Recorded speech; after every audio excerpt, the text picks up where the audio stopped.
Welcome guys and girls to another Division video, and if you didn't know already, I am a Day 1 Division player. I have thousands of hours in PvP, so today I've compiled a list of my own personal tips on to make you a better PvP player. Enjoy, thank you for watching, let's go.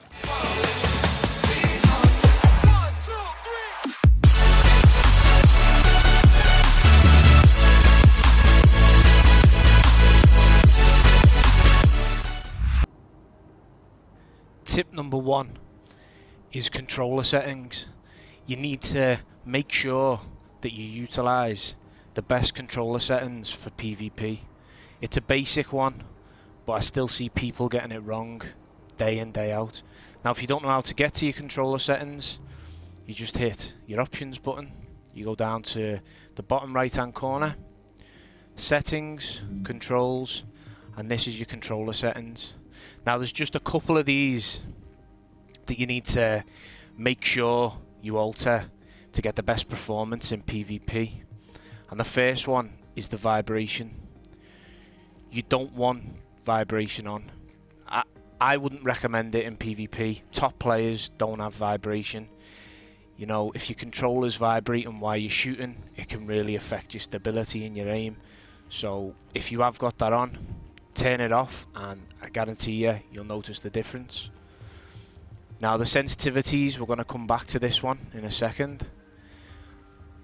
Now these ones are all pretty much optional.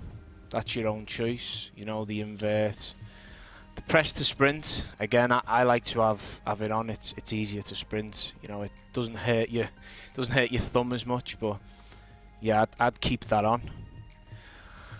Down to the dead zone size. Now if you don't know what dead zone is, it's just basically the responsiveness of your sticks. I'd keep that on around 5%, because if you go down to 0%, I've noticed your camera can start glitching and moving around in circles by itself. And if you go any higher, you're not going to really have that sensitivity to lock onto your opponent. So I'd say around 5% is what I'd recommend for you to keep it on. Play with it and see what you find is best. Now these two aim assists, definitely turn them on. They're in the game, you might as well utilize the aim assist. And that's something that is so strong in the game and I will pick up on later in the video. Now back up to the sensitivity. I've lowered these. I actually play on 100% across the board, but I've lowered these to the minimum that I think you should use. I can't tell you what the best sensitivity is for you, but I can kind of recommend when you know the sensitivity is right. And the way I could do that is, if you're ADSing and say there's a target and you need to track a target, if you start shooting and you're jerking all over the place like this to track your target, then the sensitivity is too high for you. You need to lower the sensitivity and keep practicing. When you're tracking a target and you get the sensitivity right, you need it to be a nice flowing motion to track a target. So that's the only really tip on sensitivity I can give you. If you are jerking all over the place, then your sensitivity is too high. But yeah, make sure you look into them settings and get them right the first time over. Just another quick hint regards to your sensitivity. If you are still struggling, I would highly recommend trying the ability Steady Hands. Now if you don't know what Steady Hands is, if you go into your talents, Steady Hands is the one in the top right hand corner. If you enter cover, it reduces your recoil by 25% for 10 seconds. Now this is a great talent to use. You just pop into cover, you can see it's active at the bottom, and it'll reduce your recoil by 25%. The good thing about this ability is you don't have to stay in cover. You can actually pop into cover, pop out of cover, and it's still actually active. So that's another good Small hint if you are struggling with sensitivity. Tip number 2 is practice your snap aiming. Now this is something I do all the time, and if you didn't know, each opponent has like a radius around the body, and as shown in the video, if you can snap aim close enough to that player, the aim assist will take over and it'll snap aim either onto the head or onto the body. Now a good example of this is if you're engaging with an opponent and he's running towards you and you notice that your bullets are missing him, lower your gun really quickly and then snap aim back onto the target, and it's like a reset, so then you can start firing again. This is why in the settings it's so important to have aim assist on.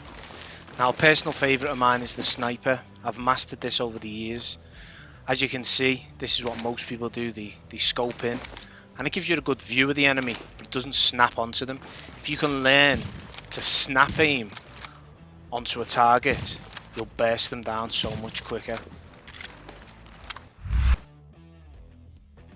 Tip number 3 is having a basic knowledge of a counter build.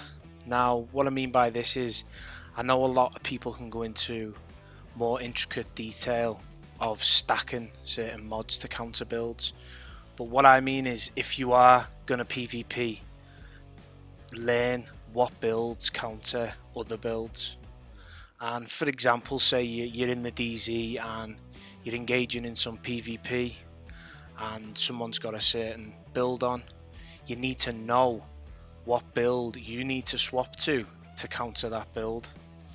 Now some of my personal counters that I always use is I use D3 defense to counter pred, and I've never been beat by a pred on defense. That's because of the high damage resilience on the defense. Striker, that's a good counter for D3 because you can build the stacks up on the shield, and this way you can take them down and break the shield. Final measure, that's a good counter for Firecrest with all the exotic damage resilience that it provides.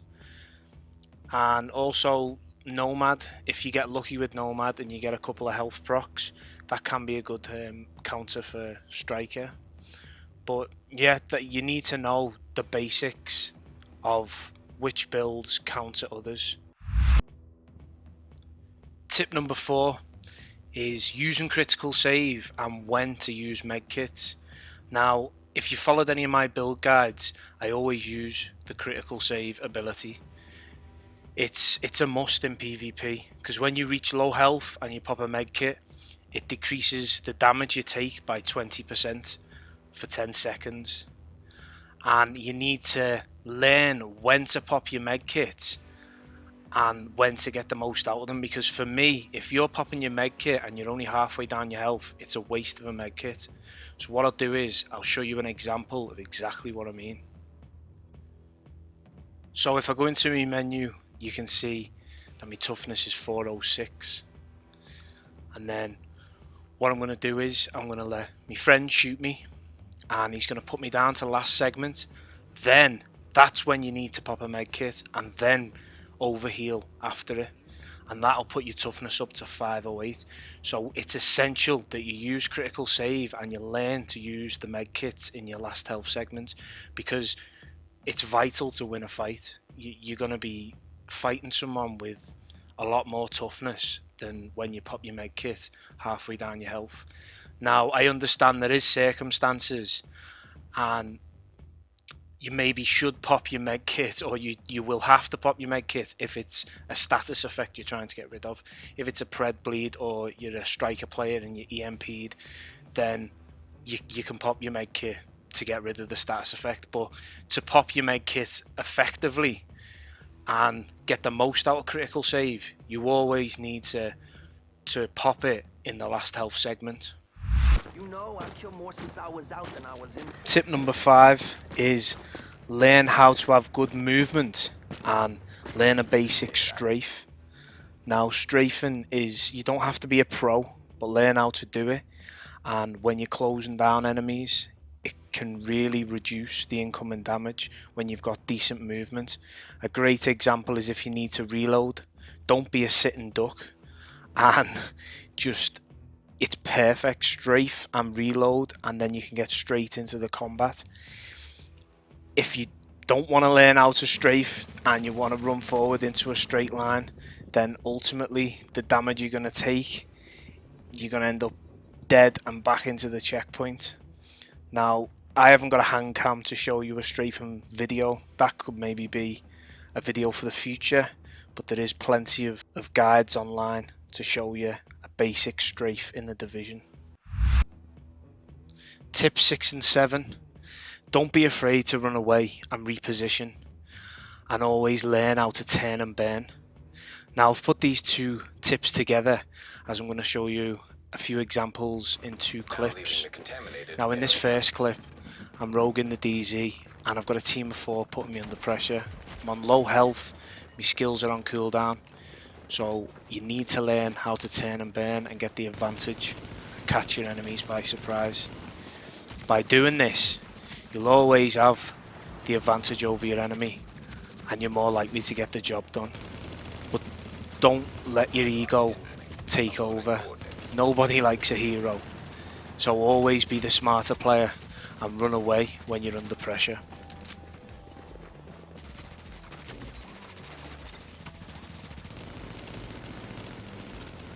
In this next clip, I'm once again under pressure by a team of 4, and I do the right thing and run away. I try to engage again, but it's just too risky. So what I do is I use the tip from earlier, I strafe to try and reduce the incoming damage, and then I come down the alleyway and try the turn and burn. Unfortunately, the enemies are just a bit too far away, but by using the cover and by using the techniques, I manage to get the job done. And the only reason I get the job done is because I'm a smart player and I know when to run away and when it's safe to fight. Rogue agent neutralized.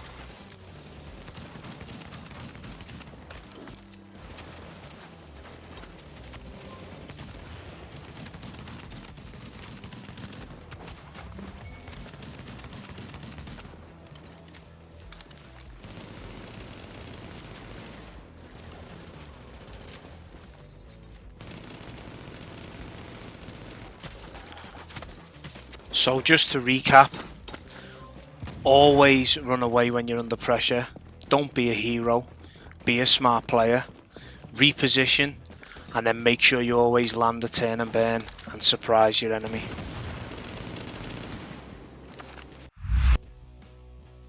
Tip number 8 is always keep the enemy guessing, especially in close quarter combat.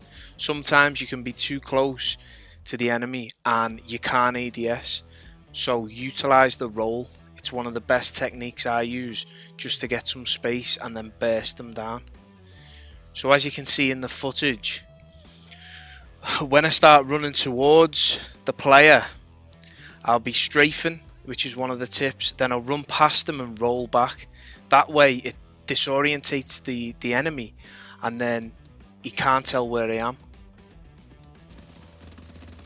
Let me show you a good example in some skirmish footage. As you can see here, I'm going to engage on this enemy and I'm going to burst them down, but I can see another enemy's about to shoot me, so I'll roll backwards and then he's disorientated. It takes the focus away from me and it gives me chance to land the bullets first and burst them down.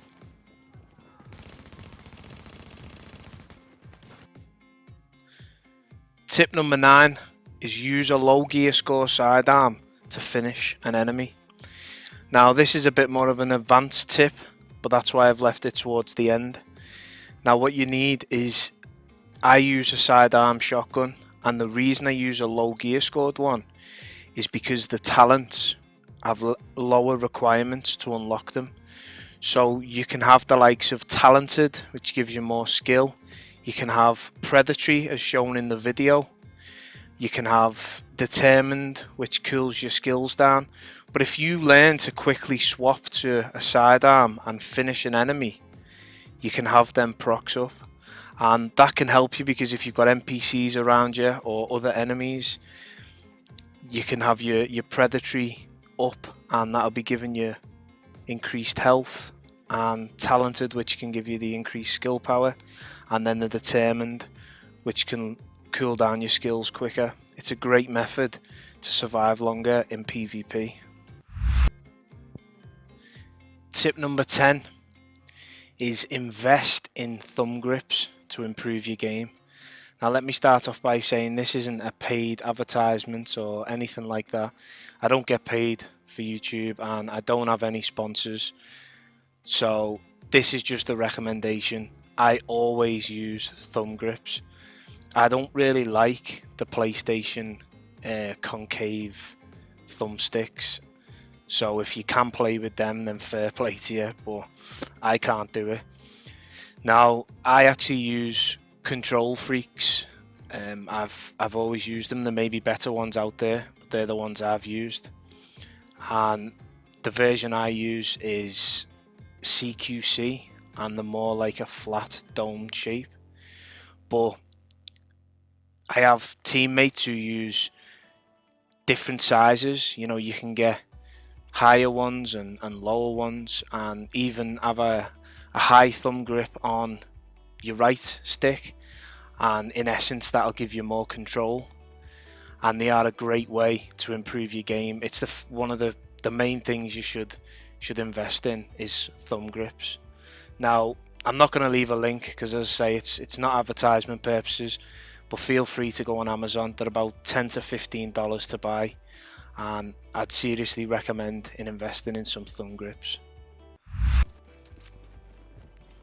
So we've come to the end of the video, and they are 10 personal tips in PvP that I have learnt and mastered over the years of playing since day one. Now if you are a new player, use these tips and I guarantee it'll change your game up. If you're a more experienced player, hopefully you can take one or two of the tips away, and I'll be happy with that.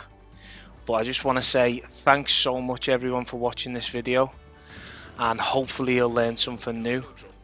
So take care, and until next time, I'll see you guys later.